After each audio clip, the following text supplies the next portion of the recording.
Nessa noite eu gostaria de compartilhar com vocês, com muito carinho, e essa mensagem ela veio como fruto de um dos devocionais que nós tivemos em família essa semana.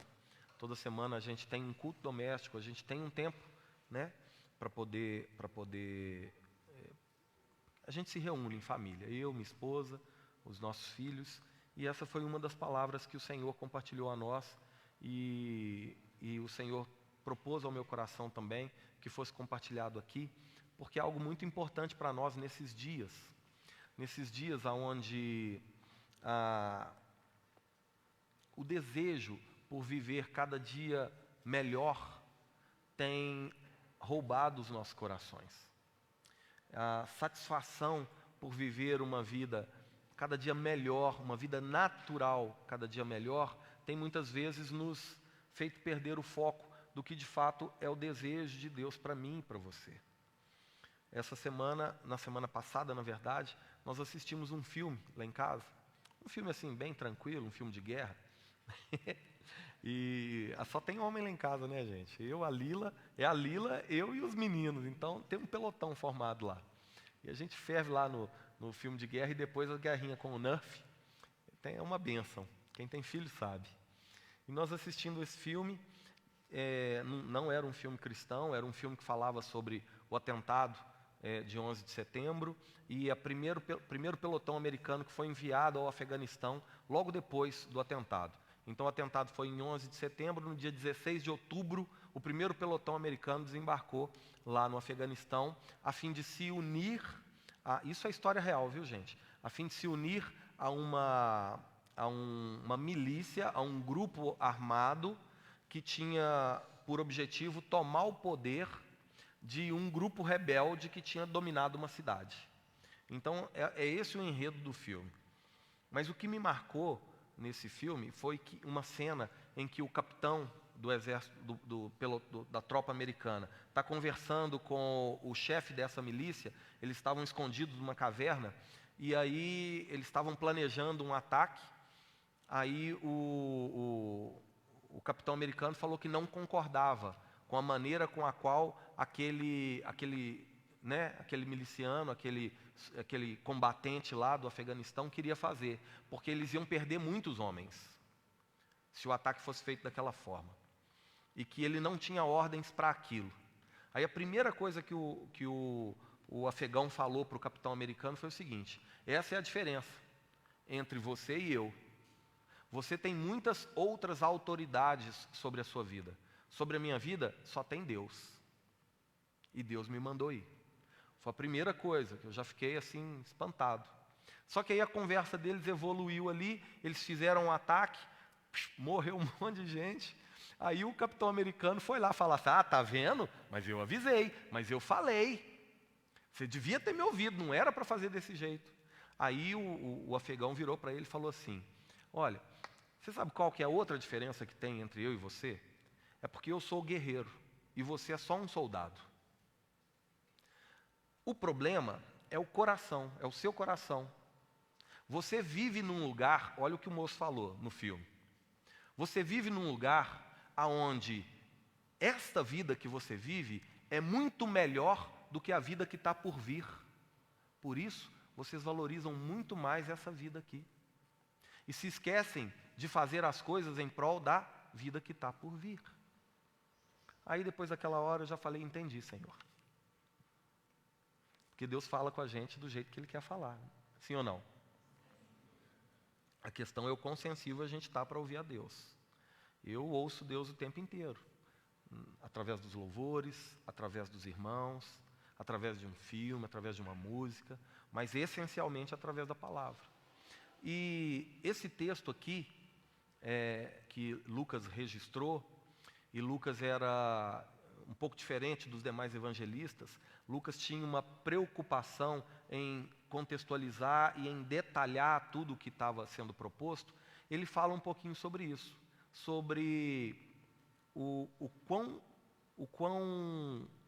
importância nós estamos dando para a vida que está proposta a nós na eternidade. Porque muitas vezes não estamos nos dispondo a pagar o preço do discipulado com Jesus, porque o preço do discipulado com Jesus tem custado muito caro para nós. Porque nós estamos dando muito mais valor ao preço do que ao valor em si, que a graça de Deus tem. Às vezes a gente confunde, né? O preço com o valor. A graça não custou absolutamente nada para nenhum de nós. E por causa disso, a gente acaba não dando o valor para a graça que a graça tem. E a gente, quando esbarra numa situação, numa determinada situação em que seguir a Jesus começa a nos custar algo que nessa vida é tão bom, a gente começa a avaliar, será que de fato eu vou seguir Jesus nesse caminho? Porque está tão bom viver do jeito que eu vivo, está tão bom ser crente nessa geração. Eu não estou correndo perigo nenhum de ter meu pescoço degolado, não estou correndo perigo nenhum de ser colocado dentro de uma jaula e submerso num rio gelado, não estou correndo risco nenhum de ser amarrado num poste e atearem fogo em mim, não estou correndo risco nenhum de chegarem de madrugada na minha casa e botarem fogo, e nem de invadirem a igreja e metralhar todo mundo. Afinal de contas, essa vida que a gente vive ficou boa demais. É um pouquinho disso que esse texto trata. Esse trecho das Escrituras está dentro desse contexto maior que fala sobre o preço do discipulado, que é exatamente o que a gente vai tocar essa noite aqui. O que de fato nos custa para seguir a Jesus.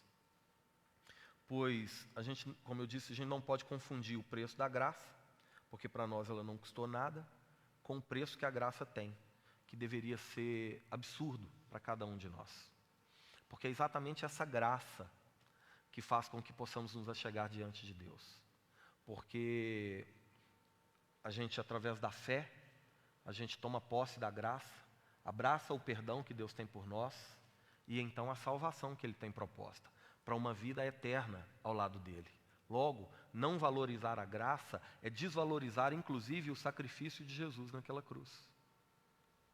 Não valorizar, não dar valor para a graça, no valor que a graça tem, é inferir que o sacrifício de Jesus foi até legal, mas não foi suficiente para mim.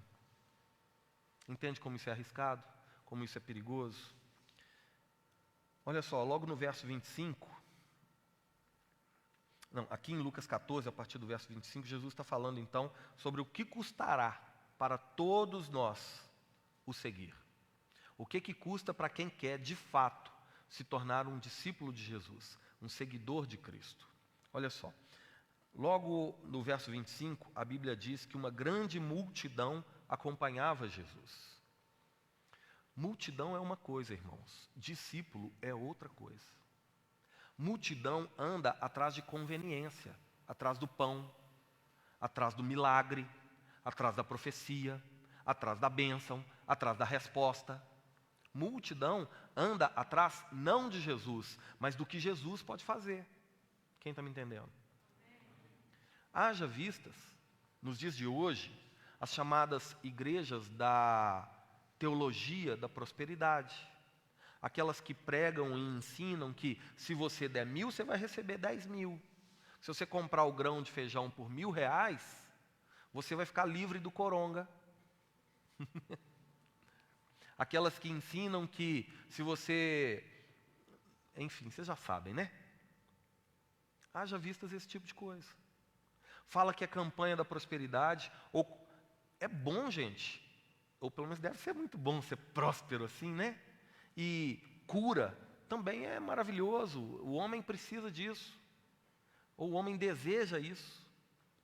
Agora, não deveria ser esse o motivo que nos faz acompanhar o Senhor. Porque se é só por isso que eu acompanho Jesus, vai que Ele me cura. E aí? O que vai acontecer? Não foi assim com os 9 leprosos? 10 foram curados. O que os 9 fizeram? Foram embora. Porque alcançaram do Senhor aquilo que queriam. E que não era o Senhor. Era as bênçãos do Senhor. É só falar que é uma campanha da prosperidade, Você vai entrar ali e participar dos 7 elos fortes.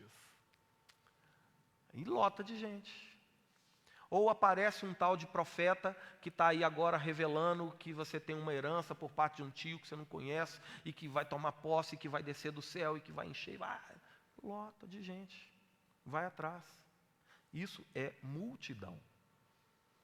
Discípulo é aquele que está atrás do mestre, buscando ser como o mestre. Discípulo, diferente de multidão, ele quer aprender a viver como o seu Senhor vive, como o seu mestre vive. Por isso, a palavra hebraica é talmidim, que é um pequeno mestre. Ele está sendo formado para se tornar como é o seu Senhor. Espera-se que aquele discípulo, o Novo Testamento traduz como discípulo a palavra talmidim, espera-se que aquele discípulo se torne amanhã um mestre. Nós não nos tornaremos Jesus, mas a ideia é que sejamos como ele, mansos, humildes, amorosos, bondosos, fiéis ao Senhor. Até porque a palavra cristão significa pequeno Cristo, ou pequenos cristos, no sentido de vivermos como Ele. Foi exatamente isso que Jesus declarou quando Ele disse: eu só falo o que eu vi meu Pai falar e eu só faço o que eu vi meu Pai fazer. Eu sigo o modelo perfeito de discipulado. Existe um modelo e eu replico aquele modelo. E eu vivo como Cristo vive. Não, eu vivo como o Pai vive, Jesus dizendo.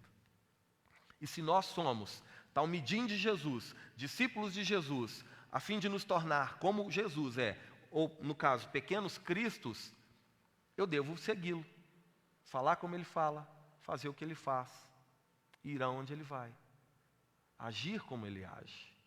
Aqui ele começa a falar sobre esse preço que o discipulado tem. E aqui ele não está falando do valor do discipulado. Agora ele está falando do que custa o discipulado. Porque preço é o que te custa para ter. Valor é o que te custa se você perder. Pensa nisso. Você ganhou um celular. Aí você colocou sua agenda toda ali, você fez ali toda a sua programação, está ali seus bancos, a senha dos bancos, está a sua vida inteira ali. Hoje em dia a gente está fazendo isso, né? Estão colocando a vida aqui. E daqui a gente põe a vida para todo mundo, que põe no Instagram, põe no Facebook, põe até no TikTok agora. Está aqui. Você ganhou o celular, quanto te custou? Quanto? Nada. Você não ganhou? Mas e se você perder? A diferença de preço e valor é essa. Porque a graça também não custou nada, a gente também não está valorizando a graça, não. E o preço do discipulado está ficando muito alto, porque essa vida está ficando melhor de ser vivida do que a vida que está proposta. E aí eu estou desanimando de seguir adiante, porque para seguir adiante eu estou tendo que abrir mão de coisas aqui que aí sim eu lutei para ter, que aí sim eu paguei preço para ter.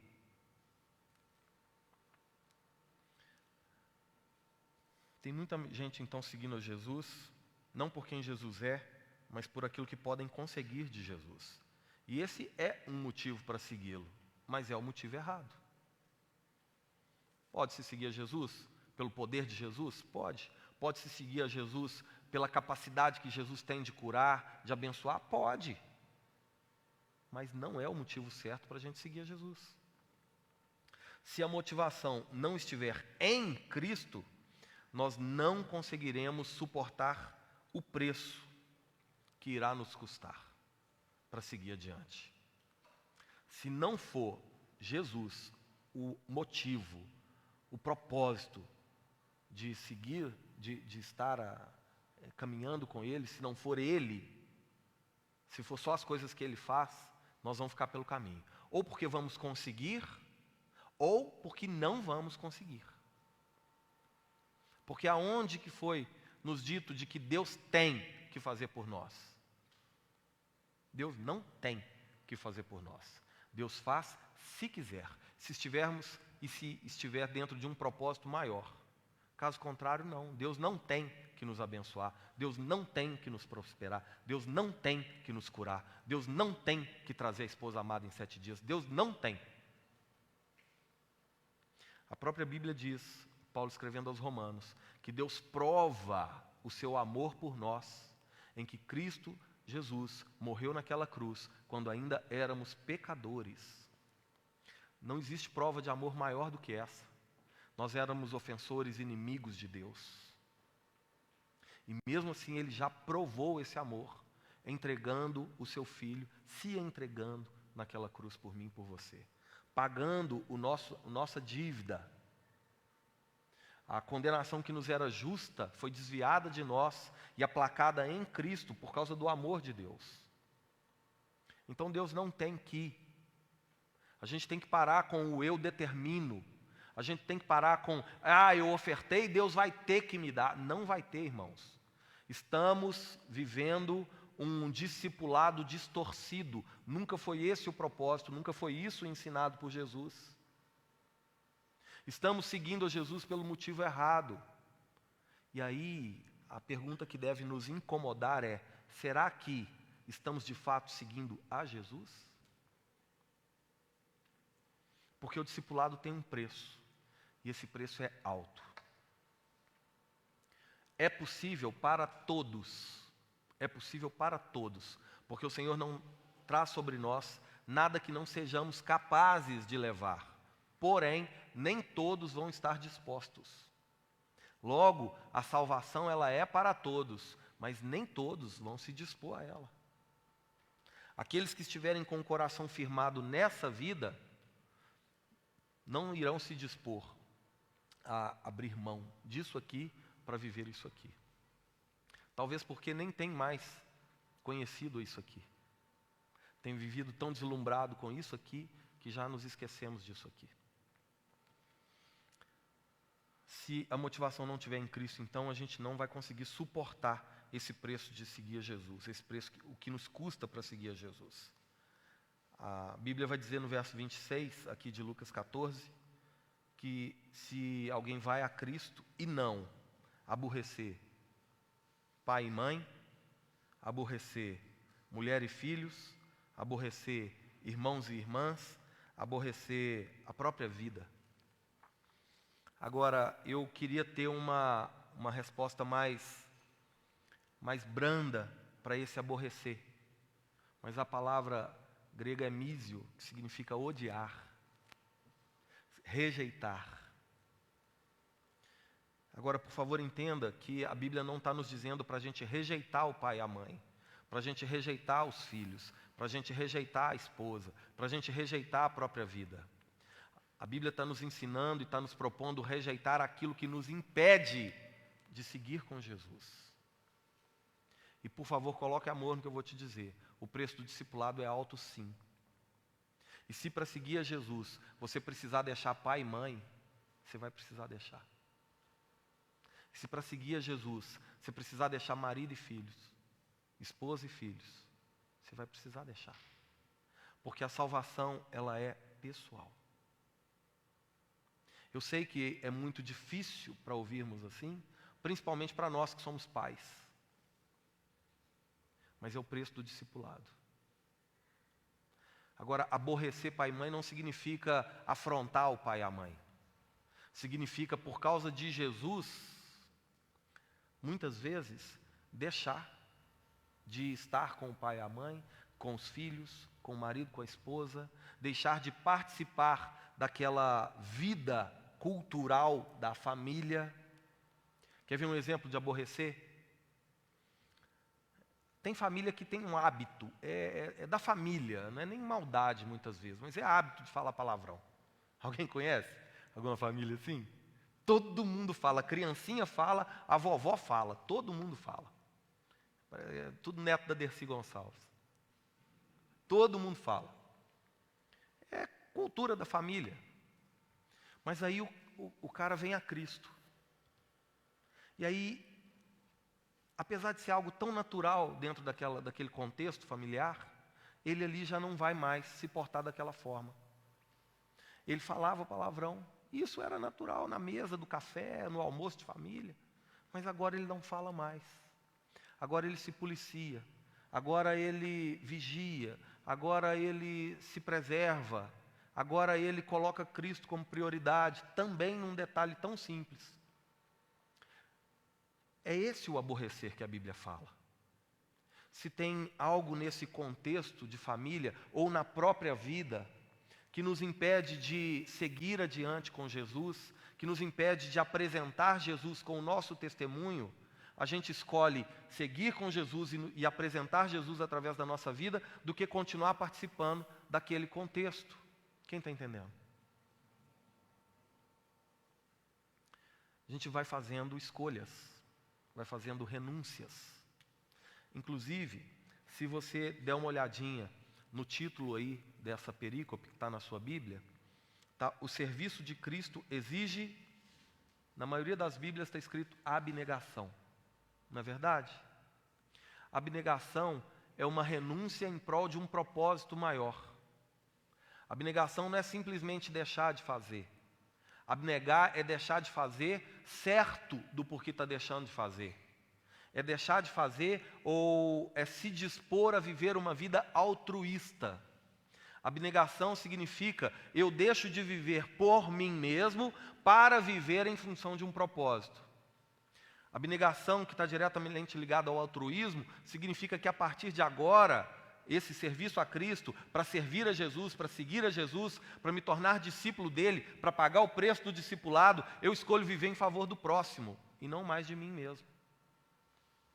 Mas, sem deixar com que o meu amor pelo próximo me impeça de seguir a Jesus. Afinal de contas, o propósito desse texto aqui que Lucas registrou é apontar para mim, para você, qual é o caminho que a gente precisa seguir para deixarmos de ser multidão e passarmos a ser discípulos. Se não aborrecer a própria vida, ou seja, deixar para trás aquilo que a gente sabe que tem que deixar para trás, Jesus disse que não pode ser discípulo dele. Você lembra daquele jovem rico? Só para ilustrar. Senhor, eu faço tudo que é certo, então quero seguir com o Senhor. Beleza. Vai lá, vende tudo que você tem, dá para os pobres e vamos embora. Não, aí também não, né? Afinal de contas, eu que estudei, eu que acordei cedo, trabalhei o dia todo, eu que juntei grana, eu que fiz isso, eu que fiz aquilo. Em outras palavras, não é se desfazer das riquezas naturais, é ter no coração a riqueza eterna como prioridade, é ter no coração o reino de Deus e a justiça como prioridade. Não é pecado, irmãos, você ser rico. Inclusive, se você for rico, você ajuda a sua igreja. Não é pecado. Pecado é você colocar qualquer outra coisa como prioridade na sua vida, a não ser Jesus. E aí, coloque amor no que eu vou te dizer. É qualquer outra coisa mesmo. Tem gente trocando Jesus pelas rodas do carro. Tem gente trocando Jesus por um tempo na internet. Tem gente trocando Jesus pelo amor que tem pelo filho. E é o filho, hein? Imagina. Mas o critério para o discipulado com Jesus é estreito mesmo. É alto, o preço é alto, muito alto. Mas, irmãos, quando escolhemos seguir por esse caminho de abnegação, vivendo uma vida altruísta para a glória de Deus, pai, mãe, irmãos, esposa, filhos e a própria vida, se voltando para o Senhor, não tem vida melhor para se viver. Você deixa de viver oprimido e sacudido pelas dificuldades dessa vida. Você para de perder o sono por causa de uma situação ou outra, porque você sabe que o seu Redentor vive e que a glória eterna que há de ser revelada em Cristo e também em nós que seguimos a Cristo é muito maior e mais sublime do que essa vida que a gente vive. A essência do discipulado é colocar Jesus Cristo em primeiro lugar. Em primeiro lugar. E se Ele não for o primeiro nas nossas vidas, Ele também não vai ser o segundo, não vai ser o terceiro, não vai ser o quarto, porque a gente sempre vai colocar outras coisas no lugar. Até para você amar sua esposa, você precisa primeiro amar Jesus. Para você amar o seu marido, você precisa primeiro amar Jesus. Para você amar os seus filhos, você precisa primeiro amar Jesus. Senão, deixa de ser um amor que vale a pena viver por ele. Porque vai ser um amor que vai encontrar fim aqui, quando o fim dessas coisas chegar. Quem está entendendo? Aborrecer a família ou até a si mesmo, a própria vida, em detrimento a seguir a Jesus, é um preço que somente aqueles que verdadeiramente estão dispostos a seguir a Jesus irão pagar.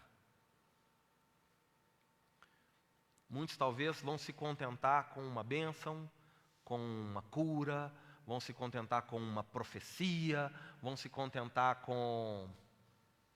foi tão gostoso o culto. Mas isso não é discipulado.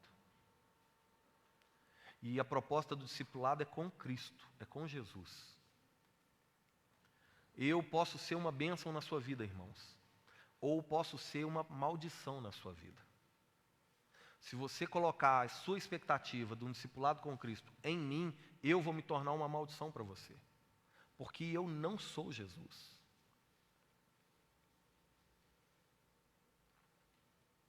Eu posso até me esforçar para viver a vida que te inspire a viver também conforme Jesus propõe. Mas a sua dependência tem que estar em Cristo. O seu desejo por se tornar imitador é imitando a Cristo. Foi isso que Paulo disse. A gente não pode distorcer. Sede meus imitadores, porque eu imito a Cristo. Logo, imite a Cristo. Amém? No versículo 27, Jesus vai dizer assim: se não tomar a própria cruz, não pode ser meu discípulo. Tomar a própria cruz fala sobre nos unirmos a Ele, na semelhança da sua morte, no seu sofrimento, nos seus escárnios, na humilhação que Ele sofreu. Deixa eu fazer um desabafo com você. Por que crente fica chateado quando é humilhado? Não deveria, não. Sabe qual é a maior humilhação que já houve? É aquele que é santo, que não pecou, que não teve culpa nenhuma e pagou o nosso preço de culpa. Irmãos, nada deveria nos ofender mais. Nada. E outra coisa, a gente fica chateado, fica triste, porque fomos humilhados, mas nós não somos discípulos de Jesus. A Bíblia diz que esse mundo nos odeia. Vocês querem que o mundo nos afague, que nos elogie, que nos tenha como amigos desse mundo? Isso é para aqueles que são multidão, não para aqueles que são discípulos. Nós vivemos na contramão desse mundo, para afrontar esse mundo com a piedade do Senhor, com o amor de Deus, com a santidade do Senhor. É na contramão do que está proposto mesmo. Não podemos concordar, não podemos aceitar, não podemos nos moldar ao que esse mundo diz que é certo. Se não estiver na palavra, se não for alinhado ao que o Senhor propôs para mim e para você, nós devemos rejeitar. E com o nosso testemunho, confrontar a vida do outro. Não é ir lá e apontar o dedo para o irmão e falar: ei, irmão, você é pecador, hein? Não é isso. É com um testemunho que a gente confronta o mundo. É quando nós somos discípulos de Jesus e, apesar das dificuldades, das humilhações, das perseguições, a gente se mantém firme ao propósito e ao Senhor, é que a gente testemunha que a nossa fé de fato é fundamentada e que a nossa fé de fato vai nos conduzir para algo maior. Quando a gente tomba, quando o mundo cresce para cima da gente, que fé que é essa? Quando num momento como esse que a gente está vivendo aqui, a gente joga a nossa esperança numa vida eterna com o Senhor no ralo, que fé que é essa? Que testemunho que é esse? O tomar a própria cruz, então, fala da gente se unir na semelhança da sua morte, pois todo aquele que deseja ser discípulo de Jesus estará sujeito à mesma rejeição que ele sofreu e ao mesmo escárnio que ele recebeu. A proposta não é ser cristão, pequeno Cristo. O tempo em que Jesus esteve aqui caminhando conosco, ele foi perseguido. É o preço do discipulado. Ele foi humilhado. É o preço do discipulado. Ele foi cuspido, ele foi rejeitado, ele foi maltratado, foi chicoteado. Esse é o preço do discipulado. Agora, muitas vezes, porque chove, a gente resiste, porque esfria, a gente para. E quando a perseguição real se levantar contra nós? E quando de fato, a nossa vida for colocada em xeque sobre se somos ou não discípulos de Jesus, será que vamos resistir? A gente está dando muito mais valor para o nosso conforto do que para o discipulado com Jesus.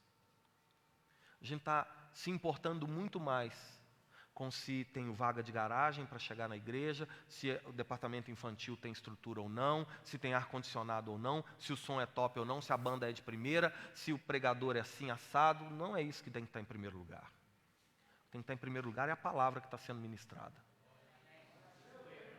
O que tem que estar em primeiro lugar é se, de fato, essa palavra está nos aproximando do real discipulado com Jesus ou não. Ou se está fomentando mais e mais e mais no meu coração o ego. Eu mereço. Eu oro, eu jejuo, eu dizimo, mereço. Merece, irmãos, a condenação. Só não a receberemos por causa do sacrifício de Jesus.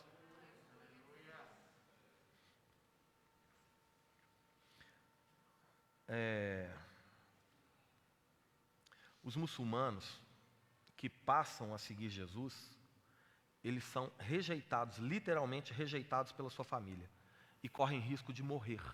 Isso eu estou falando dos dias de hoje, tá? Falando de hoje, 2020.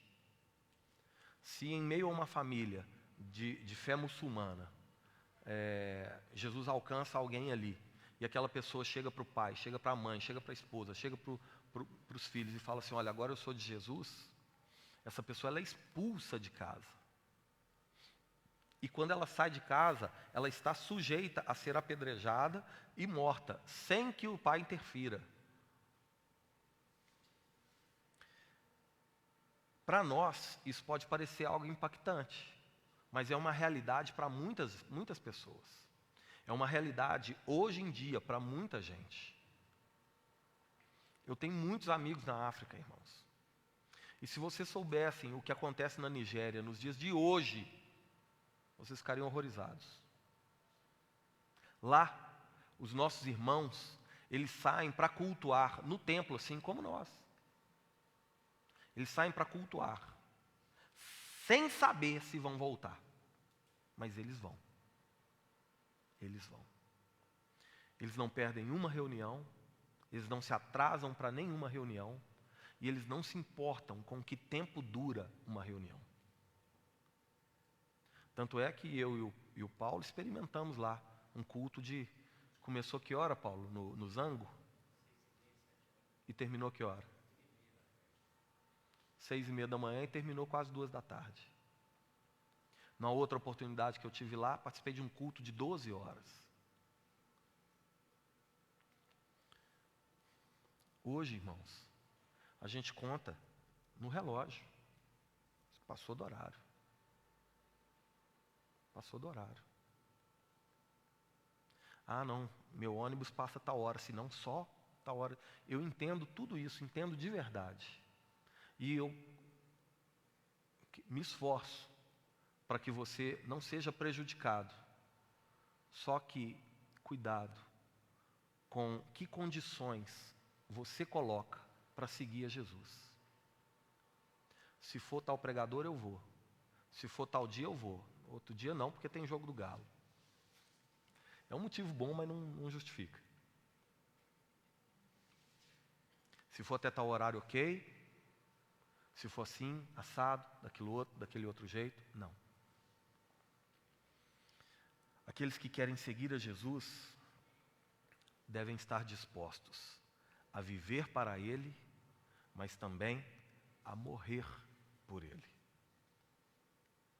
Aqueles que querem seguir a Jesus devem estar dispostos não só a viver para Jesus, mas também a morrer por Jesus. Será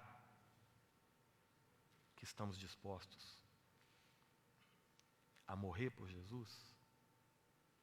Muitas vezes não temos demonstrado estar dispostos a viver para Jesus, que dirá morrer por Jesus.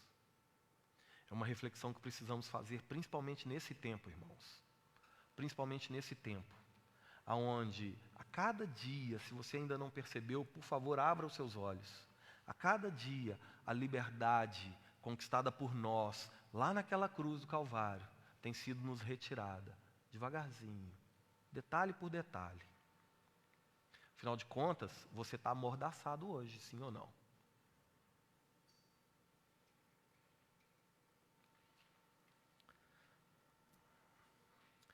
A partir do verso 28, irmãos, a gente vê Jesus usando uma ilustração que fala sobre as etapas na construção de uma torre, e ele usa isso para nos orientar sobre como devemos fazer para também nos unir a Ele nessa vida devocional, como discípulos de Jesus. Vai no verso 28 aí junto comigo, Lucas 14. Qual de vós, pretendendo construir uma torre, não se assenta primeiro para calcular a despesa e verificar se tem meios para concluir? Para não suceder que, tendo lançado os alicerces e não podendo acabar, todos que a virem zombem dele, dizendo: esse homem começou a construir e não pôde acabar. Dentro dessa perspectiva, irmãos, da palavra registrada aqui por Lucas 14, a gente vê Jesus falando sobre as implicações da nossa união a Ele, do seguir a Jesus como discípulo. O que custa, qual que é o preço? E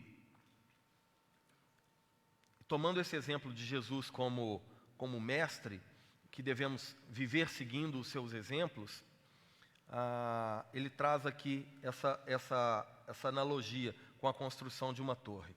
A primeira coisa que a gente vê nesse processo de construção é essa palavra, né? Construir.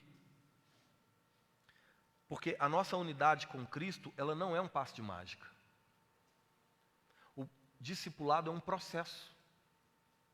Não é tempo de igreja que importa, mas é de fato o quão próximos dele nós nos tornamos. Obrigado, meu santo. Discipulado é um processo que nós precisamos estar dispostos a viver, a passar, a nos submeter. A gente tem que parar com esse evangelho miojo, de que eu quero agora, eu oro agora, eu quero agora. Eu fui no culto hoje, eu quero a resposta amanhã. Isso não é nos amoldarmos ao evangelho, nos amoldarmos a Jesus. Tomarmos como modelo Jesus significa seguir como Ele, viver como Ele. Olha, Provérbios capítulo 4, versículo 18, diz que a vereda do justo é como a luz da aurora, vai brilhando, brilhando, até se tornar dia perfeito. É um processo. O caminho daquele que foi alcançado pela graça, que foi justificado, é como uma vereda. Vereda é caminho, né? Vai brilhando, brilhando, brilhar. A luz na Bíblia é conhecimento. Então esse processo de discipulado passa pelo viés de aprender de Cristo e de aprender com Cristo. Quero caminhar aqui com você para a gente concluir essa ilustração que Jesus faz. Ele faz 3 etapas desse processo de construção. E a primeira delas está aqui no verso 28. Qual de vós, pretendendo construir, não se assenta primeiro? A primeira etapa é assentar. Assentar fala de fazer com calma, de fazer com foco, de fazer com determinação, de fazer com paciência. Não é para fazer de qualquer jeito, não é para fazer na correria, não é para fazer com descaso. Se assenta primeiro. Aquele que quer construir essa relação com Cristo, aquele que quer construir e participar desse processo de discipulado, aquele que está disposto a pagar o preço do discipulado, ele precisa ter calma, ele precisa ter paciência para ser trabalhado pelo processo. A impaciência nos impede de seguir adiante. Quantos de nós receberam de Deus uma direção, é para eu fazer isso, aí eu começo a fazer, fica difícil, eu largo. Como se a orientação de Deus fosse, começa, se não der, você para. Essa impaciência, irmãos, é fruto de um coração apegado a essa vida imediatista que a gente vive. Tem muita gente largando Jesus porque está aguentando esperar Jesus. Aí está lá em 2 de Pedro, que fala assim, alguns dizem que está demorando. Mas aí a resposta é que Deus é longânimo, na verdade. Não é que está demorando a volta de Jesus, é que Deus é longânimo. Ele é tardio em se irar, porque Ele não quer que ninguém se perca. Ele não está demorando, Ele está retardando a ira. Porque se Ele derramar a ira dele sobre nós hoje, será que o aprendizado que temos construído com Ele vai nos levar para um lugar para além da ira? Ou seremos consumidos pela ira? Para construir algo que realmente dure, que realmente se sustente, algo que seja firme, sólido, conciso, íntegro, é preciso ter calma, é preciso de tempo, é preciso paciência. Se envolva com Cristo, na obra de Cristo, na palavra de Cristo. E deixa a palavra te transformar de dentro para fora e se molde a palavra. Vai vivendo essa vida de abnegação, abre mão do que precisa ficar para trás, para seguir no discipulado com Jesus. Tome cuidado com a pressa, cuidado com o imediatismo, porque o que nós estamos construindo é grande, irmãos. Essa relação com Jesus, a nossa vida como igreja, a nossa vida como povo de Deus é algo grande. Aqui em Lagoinha a gente sempre diz que nós servimos por um propósito maior, que é a favor do reino, que é muito maior, da vontade do Senhor, que é muito melhor. É algo que eu e você estamos fazendo hoje, que os nossos netos vão desfrutar. Amém? É algo para mudar a realidade em nós e através de nós. Não precisa pressa. Fui no culto hoje, aí não gostei. Volta. Se renda à palavra. A gente não tem que gostar da palavra, não. A gente tem que obedecer a palavra. É diferente. Amém? A gente tem que tomar cuidado para não queimar etapa, para não pular processo. Eu estava falando isso com um aluno do Carisma esses dias, do seminário. Porque ele começou a fazer o seminário agora, já está querendo sair, fazer, acontecer. Eu acho lindo isso. Só que eu falei, calma. Deixa Deus trabalhar em você primeiro. O risco de você sair por aí sem respeitar as etapas que devem ser respeitadas pode causar sofrimento em você e nas pessoas. Não pula processo. Entenda que tudo tem um tempo certo, determinado. Tem muita gente que por causa da pressa, por causa da ansiedade, por causa da impaciência, está até fazendo a coisa certa, mas na hora errada. Está namorando, enquanto devia estar estudando. Está dormindo, enquanto devia estar trabalhando. É certo dormir, gente? Claro que é. É certo namorar? Também é. Tem muita gente que deveria estar, que está saindo enquanto deveria estar ficando. Tem muita gente que está destruindo enquanto deveria estar construindo. A gente precisa respeitar o tempo certo de cada momento na nossa vida. Amém? O que vocês acham da gente continuar essa mensagem domingo que vem? Amém? Fica de pé no seu lugar.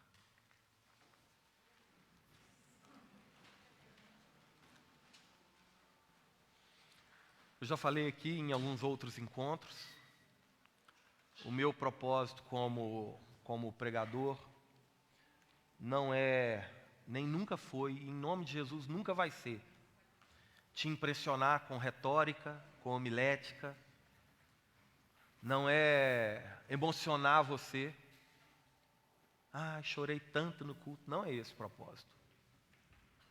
O propósito é expor a você a palavra do Senhor, para que a palavra seja um instrumento usado pelo Espírito Santo, para Ele te confrontar, se preciso for, para que Ele mude a sua vida, se preciso for, para que você possa então se tornar discípulo de Jesus. Por isso, você que caminha aqui comigo, não tenha pressa.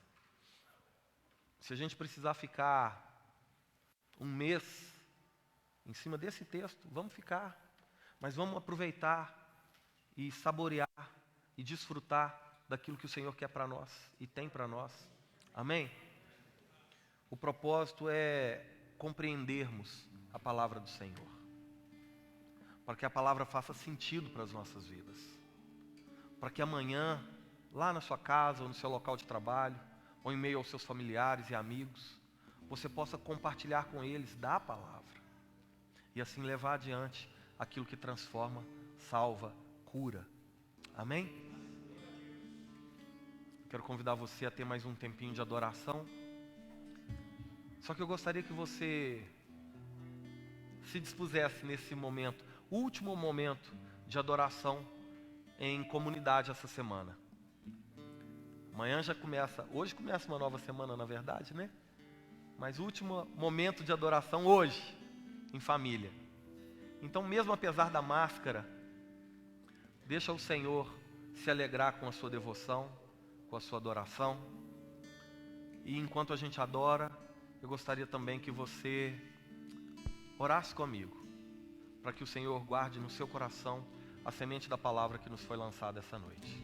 Pai, guarda em nossos corações a Tua palavra, que nós possamos protegê-la e permitir com que ela cresça em nós, gerando algo firme nos nossos corações, para a Sua glória, nos transformando, nos moldando ao Senhor, fazendo de nós verdadeiramente discípulos do Senhor.